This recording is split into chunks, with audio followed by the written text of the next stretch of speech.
Hello students, now we have to start the chapter that is Socialism in Europe and the Russian Revolution. Okay तो इसमें हमने अभी तक देख लिया था कि किस तरीके से कैपिटलिज्म और सोशलिज्म इनमें किस तरीके से कॉन्फ्लिक्टिंग होना शुरू हो चुका था इन यूरोप में, और कुछ फिलोसोफर्स के आइडियाज भी स्प्रेड हो रहे थे जिसमें वो कैपिटलिज्म के अगेंस्ट थे और चाहते थे कि कोऑपरेटिव कम्युनिटीज बने और प्रॉपर्टी जो है वो सब में इक्वली डिवाइड हो। ऐसा ना हो कि जो प्रॉफिट को प्रोड्यूस कर रहे हैं वर्कर्स उन्हें वो प्रॉफिट शेयर ना हो, केवल इंडस्ट्री ओनर को ही वो प्रॉफिट मिले। ओके तो यहाँ पर पूरे यूरोप में अलग अलग तरह की पार्टीज बननी शुरू हो गई, यानी पूरे यूरोप में एक तरीके से सोशलिज्म के लिए वर्क होना शुरू हो चुका था। लेकिन सोशलिज्म का जो मेन सेंटर था उस समय दैट वाज रशिया। ठीक है, यूरोप में जो मेन सेंटर था सोशलिज्म का दैट वाज रशिया। तो अब हम शुरू करेंगे अबाउट द रशियन रेवोल्यूशन। ठीक है, आज हमारा क्या शुरू हो जाएगा इसमें, द रशियन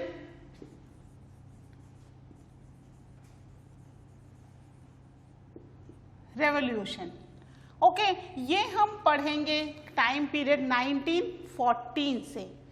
ठीक है, कौन सा टाइम पीरियड होगा रशियन एम्पायर का जिसकी हम स्टडी करेंगे, द रशियन एम्पायर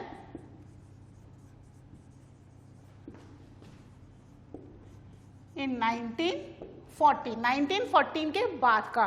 केवल इसमें एक इंसिडेंट आएगा जो हम थोड़ा पीछे का पढ़ेंगे, लेकिन मेन जो रेवोल्यूशन का टाइम था दैट वाज नियर बाय 1914, और 1914 ही वो टाइम पीरियड है जब फर्स्ट वर्ल्ड वॉर शुरू हुआ था, है ना। तो यहाँ पर एक तरीके से सोशलिज्म जो है वो यूरोप के अंदर स्प्रेड हो रहा था और रशिया में भी।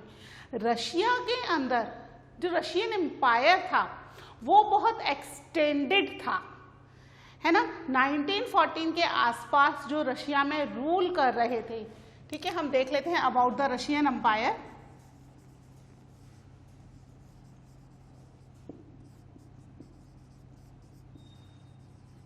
द रशियन एम्पायर के बारे में देख लेते हैं। रशिया के अंदर रूल करने वाले जो थे person that was Russia ruled by tsar Nicholas second. ठीक है, जार जो है, जार का मतलब क्या है, जार का मतलब रशियन लैंग्वेज में होता है किंग या एम्परर। ठीक है, क्या है रशियन लैंग्वेज में, किंग। ठीक है, जार का मतलब क्या है, किंग। तो इसका मतलब यहाँ पर हमें जार से पहले एम्परर या किंग लगाने की जरूरत नहीं है। हम ये नहीं लिखेंगे कि Russia ruled by king tsar Nicholas. दो बार हो गया फिर तो किंग किंग, एक बार हमने इंग्लिश में लिख दिया, एक बार हमने रशियन लैंग्वेज में लिख लिया, तो यहाँ किंग लिखने की जरूरत नहीं है। ठीक है, जार का मीनिंग है किंग और Nicholas second was the ruler. ठीक है, ये नाम है रूलर का। तो रशिया में उस समय जार निकोलस सेकंड का रूल था।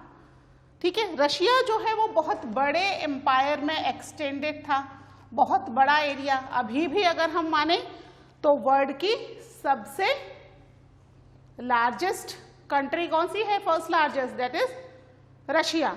पता है ना आपको। ठीक है, तो ये जो रशिया था ये पहले बहुत ही ज्यादा एक्सटेंडेड था, अब डिसइंटीग्रेट हो चुका है।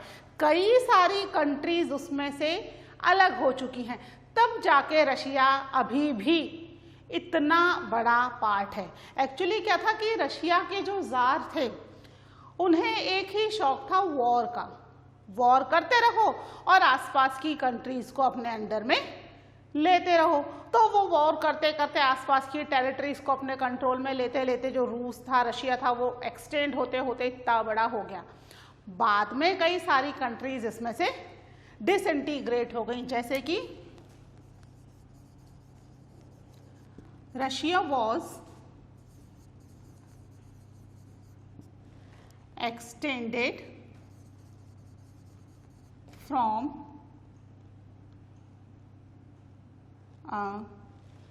इसमें से जो कंट्रीज डिसइंटीग्रेटेड हुई हैं, ठीक है, जो भी करंट डे में है, Russia was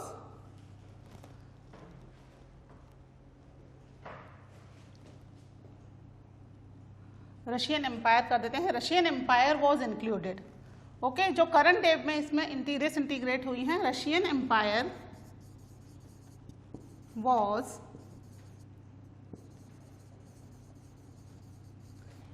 included. Current day में वो क्या है, अभी इंडिविजुअल कंट्रीज हैं। करंट डे फिनलैंड, ठीक है, यूरोप की एक कंट्री है Finland.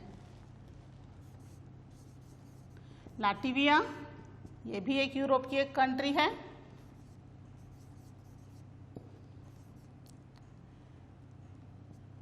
Lithuania, this is also a country, ठीक है। ईस्टोनिया एंड सम पार्ट्स, यानी इन कंट्रीज के पूरे पर नहीं पर कुछ पार्ट पर यूरोप का कंट्रोल था, ठीक है। सम पार्ट्स ऑफ पोलैंड,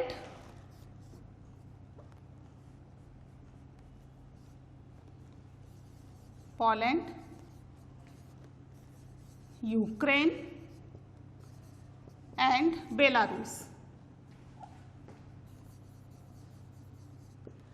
ठीक है। ये जो कंट्रीज हैं ये अब रशिया से डिसइंटीग्रेट हो चुकी हैं, यानी रशिया से अलग हो चुकी हैं। प्रेजेंटली दे आर डिसइंटीग्रेटेड, लेकिन उस समय that was the part of the Russian empire, यानी रशियन एम्पायर बहुत ही लार्ज टेरिटरी में फैला हुआ था। इसमें पैसिफिक ओशन से लेकर के एशियन कॉन्टिनेंट तक इसके बॉर्डर्स थे, ठीक है, इतने बड़े एरिया में फैला हुआ था। इसके अलावा यहाँ पर जो रिलीजन फॉलो किया जाता था दैट वाज ऑर्थोडॉक्स क्रिश्चियनिटी, ठीक है। एक्चुअली जो क्रिश्चियंस हैं ये लोग चर्च के अकॉर्डिंग इनका फेथ होता है, ठीक है। कुछ ब्रिटिश चर्च को फेथ करते हैं, कुछ ग्रीक चर्च को फेथ करते हैं, है ना। तो यहाँ पर ये ऑर्थोडॉक्स क्रिश्चियनिटी को तो मान ही रहे थे। इसके अलावा इनका जो फेथ था that was on the Greek church, ठीक है। ग्रीक ऑर्थोडॉक्स चर्च जो था उस पर इनका बहुत ज़्यादा फेथ था। तो मेजर जो पॉपुलेशन थी वो कौन सा रिलीजन फॉलो कर रही थी, ऑर्थोडॉक्स क्रिश्चियनिटी, ठीक है। Russian majority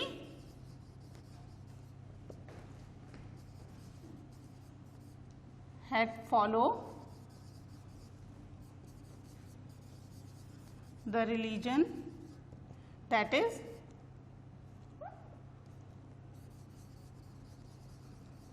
orthodox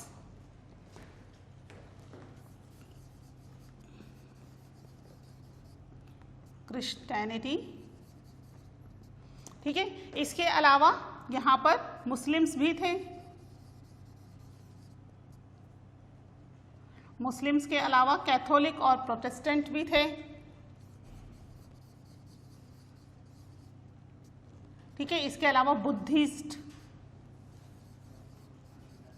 Buddhist religion को मानने वाले भी थे, यानी कई सारे रिलीजन वहाँ फॉलो हो रहे थे because country was very big, है ना। इतनी बड़ी कंट्री में मेन जो रिलीजन था that was the Russian orthodox Christianity, ठीक है। यहाँ पे रशियन कर लेना,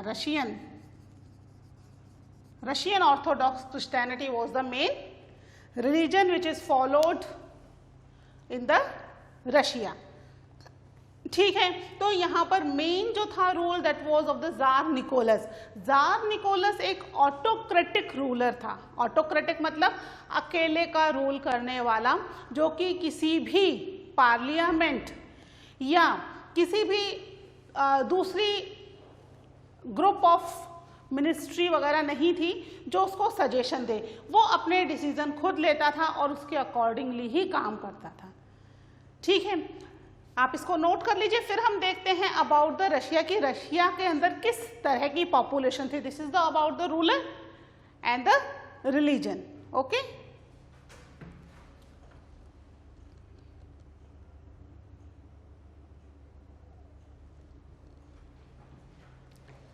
ठीक है। तो इसके अलावा रशियन, ये तो रशियन एम्पायर की बात हो गई। वहाँ की जो मेन इकोनॉमी थी, मेन पॉपुलेशन रशिया की, that follow the occupation which was ancient occupation. कौन सा एंशियंट ऑक्यूपेशन है? पूरे वर्ल्ड का ही एंशियंट ऑक्यूपेशन है, दैट इज एग्रीकल्चर, है ना। मेन जो ऑक्यूपेशन था that was agriculture, economy and society, ये देखेंगे हम, ठीक है। तो रशिया में 85% people they follow the agriculture occupation only. क्यों एग्रीकल्चर कर रहे थे? जबकि उस समय जो डेवलपिंग कंट्रीज थी या जो बहुत फास्टली यूरोप में डेवलप हो रही थी, लाइक फ्रांस एंड ब्रिटेन, वहाँ पे केवल 40 to 50% पॉपुलेशन ही ऐसी थी जो एग्रीकल्चर कर रही थी। बाकी की पॉपुलेशन धीरे धीरे स्विच होकर इंडस्ट्रियल सेक्टर में जा रही थी या फिर टर्शरी सेक्टर में जा रही थी। जबकि रशिया में ऐसा नहीं था। 85% पॉपुलेशन का मतलब क्या है? इट्स अ बिग नंबर, है ना। कंट्री की most of the population agriculture में ही इंगेज थी, उनका मेन ऑक्यूपेशन एग्रीकल्चर था। रीजन क्या था? क्योंकि रशिया में फैक्ट्रीज वर इन पॉकेट्स, बहुत ही कम फैक्ट्रीज थी। जब फैक्ट्रीज होंगी ही नहीं तो फिर फैक्ट्रीज में वर्कर्स कहाँ से होंगे, है ना। और ये फैक्ट्रीज जहाँ थी भी तो जो मेन इंडस्ट्रियल एरियाज है मॉस्को और सेंट पीटर्सबर्ग, ये ही तो मेन सेंटर थे जहाँ पर ये फैक्ट्रीज सिचुएटेड थी। ठीक है, इन चीज़ों को लिख लेते हैं। Russian population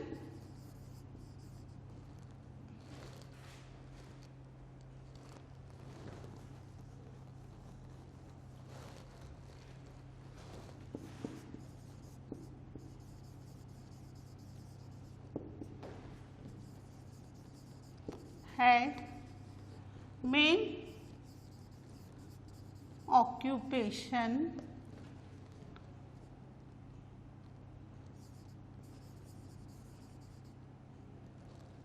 main agriculture occupation, main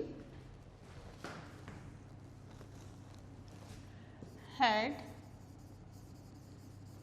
agriculture main occupation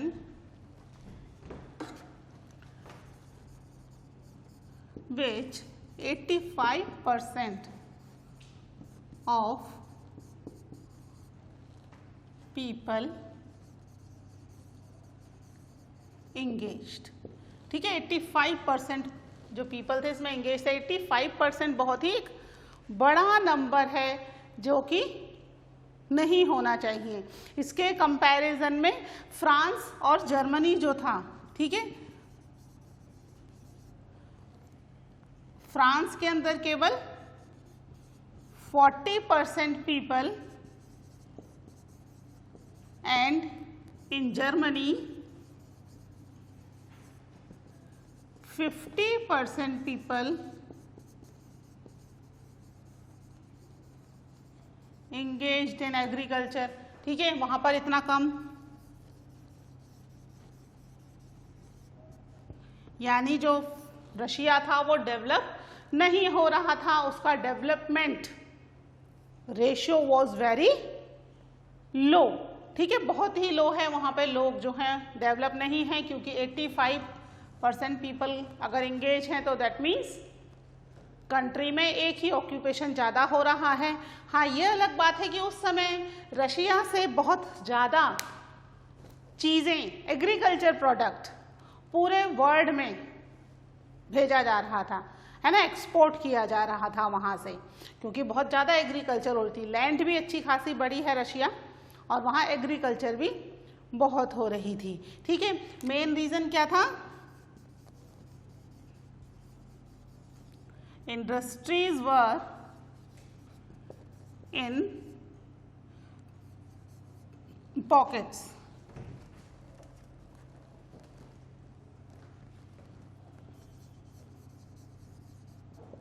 ठीक है, मेन इंडस्ट्रियल एरिया कौन से थे? मेन इंडस्ट्रियल एरिया वॉज, कौन कौन से बताए दो? मॉस्को,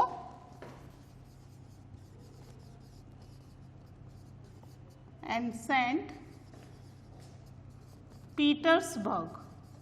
ठीक है, ये मेन एग्रीकल्चरल एरिया थे जहां पर mostly people were engaged in the agriculture.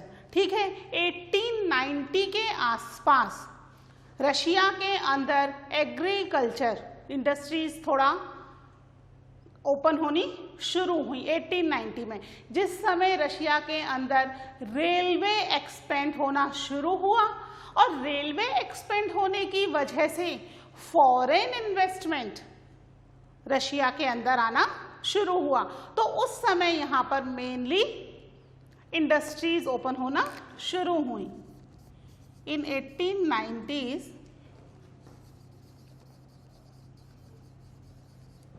industries were expanded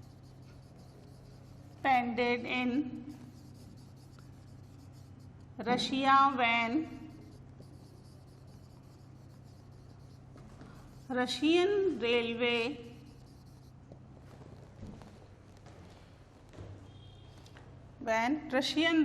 network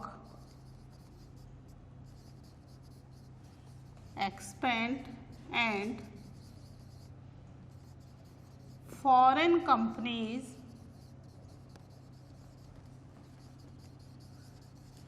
invested in industries.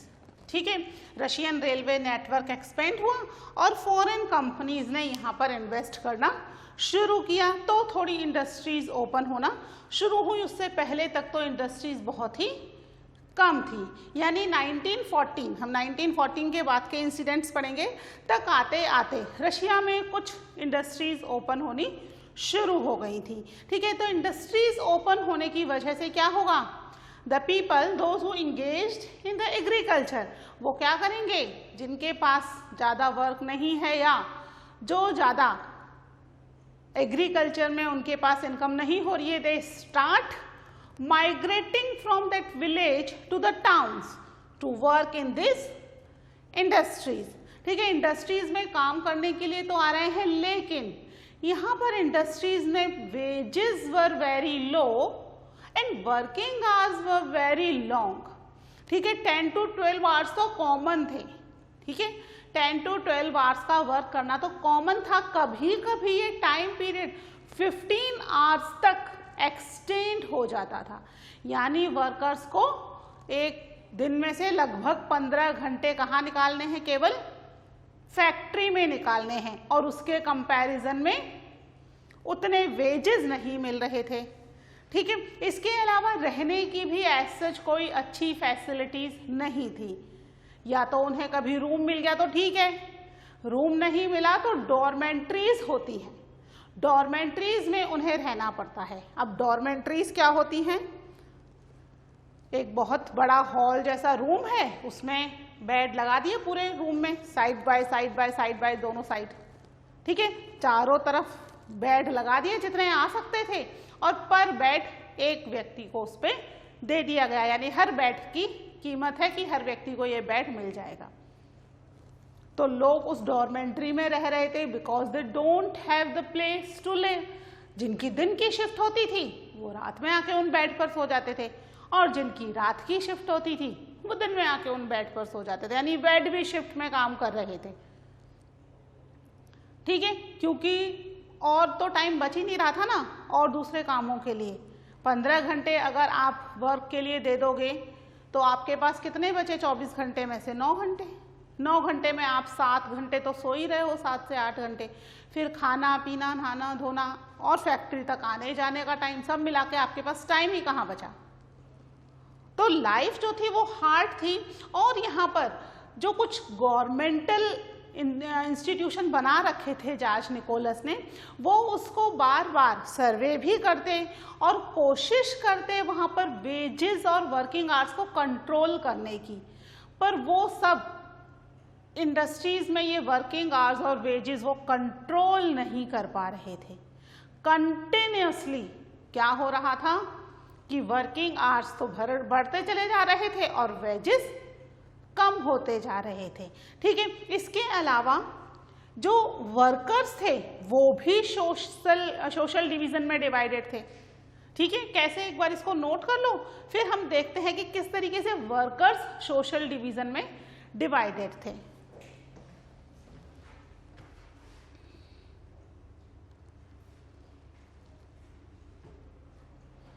ठीक है, इसको रब कर दूं।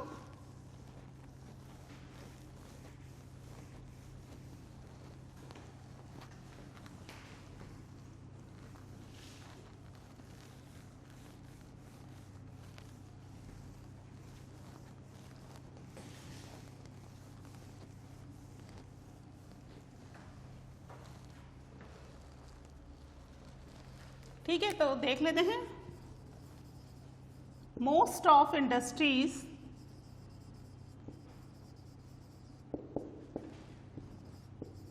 वर private property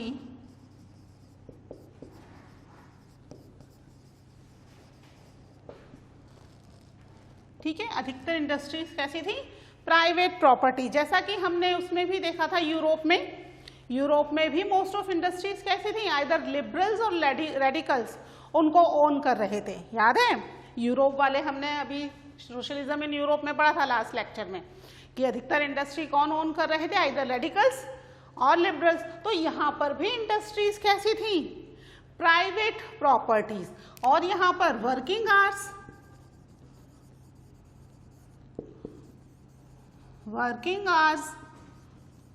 were 10 to 12 or sometimes 15 hours long, but wages were very low। जितने लंबे वर्किंग आवर्स थे उसके कंपैरिजन में वेजेस बहुत कम थे।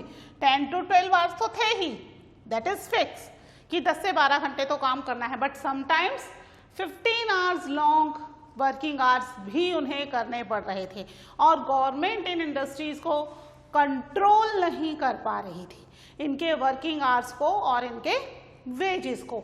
इसके अलावा वर्कर्स में भी डिस्क्रिमिनेशन हो रहा था। कैसे, workers were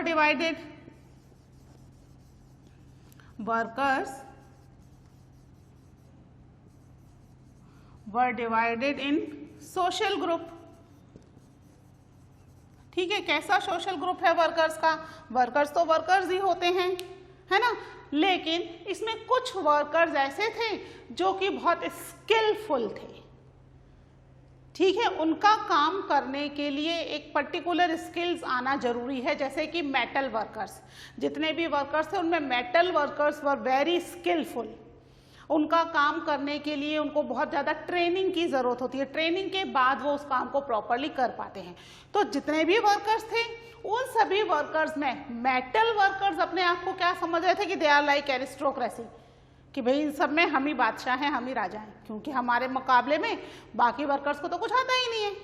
they were not as much skillful as they were, है ना। तो यहाँ पर वर्कर्स में भी थोड़ा सा आपस में ग्रुप बने हुए थे। जो मेटल वर्कर्स थे वो स्किलफुल थे, तो वो अपना अलग उसमें रहते थे एटीट्यूड में कि भाई हम तो वर्कर्स हैं। उनके वेजेस भी कंपैरेटिवली अच्छे थे और ये चीज़ शो होती थी उनकी ड्रेसअप और उनकी लाइफ से, है ना भाई। जब वेजेस अच्छे होंगे तो अच्छे से रहेंगे। जब जिनके वेजेस अच्छे नहीं थे, जो स्किलफुल वर्कर्स नहीं थे, है ना, टैलेंटेड वर्कर्स नहीं थे, तो उनके वेजेस कंपैरेटिवली कम थे। अब कम होंगे वेजेस तो क्या होगा, it was reflect in their social life, तो वो उनकी सोशल लाइफ में रिफ्लेक्ट कर रहा था। ठीक है, तो वर्कर्स भी ग्रुप में डिवाइडेड थे। इसके अलावा women, they were also part of the workers। ठीक है, 30% workers were women। इतनी अच्छी खासी पॉपुलेशन वुमेन वर्कर होने के बावजूद women workers were not getting proper wages. Already wages were very low, उसमें भी वुमेन वर्कर को मैन वर्कर के कंपैरिजन में या तो हाफ मिलता था या 1/4, इतने कम वेजेस उन्हें दिए जाते थे। जबकि पॉपुलेशन का, जितनी भी वर्कर पॉपुलेशन थी, उस वर्कर पॉपुलेशन का 31% पार्ट वर द वुमेन, है ना। Women were also part of the workers, 31% women worked